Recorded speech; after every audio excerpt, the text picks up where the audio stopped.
The objective of this study was to look at the outcome of women who were discharged from colposcopy having had a colposcopic examination which was less than CIN1 or a biopsy less than CIN1 and a negative ZedScan examination. We wished to show what the risk was for women who were discharged having had a negative ZedScan examination. This was in part to reassure us that we were not missing women who had high-grade disease.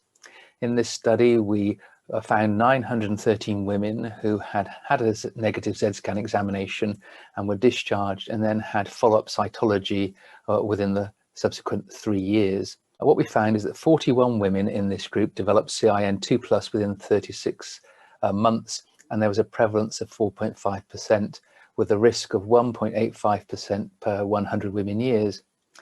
In the women who had a colposcopic examination and a negative ZedScan examination, the prevalence of CIN2+ was 3.5%, and the risk per 100 women's years was 1.29%.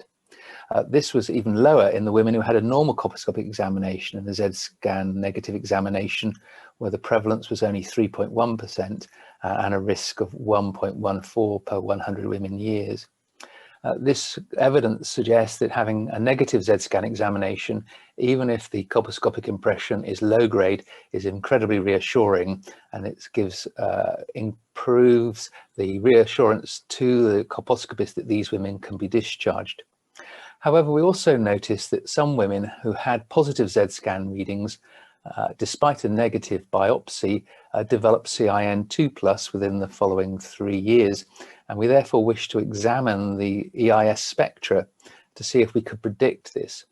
We found that in a group of women with 3 or more positive ZedScan readings who developed CIN2, there was a change in the EIS spectra, which was in keeping with the signal we see due to increased extracellular space and dysregulation of this area.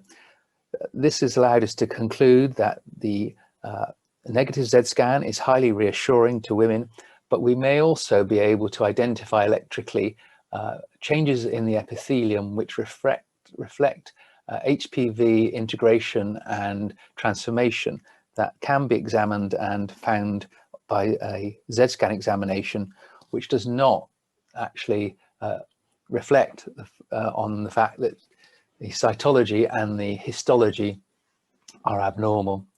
These women who have these positive ZedScan readings may benefit therefore from annual follow-up because of their higher risk of CIN2+.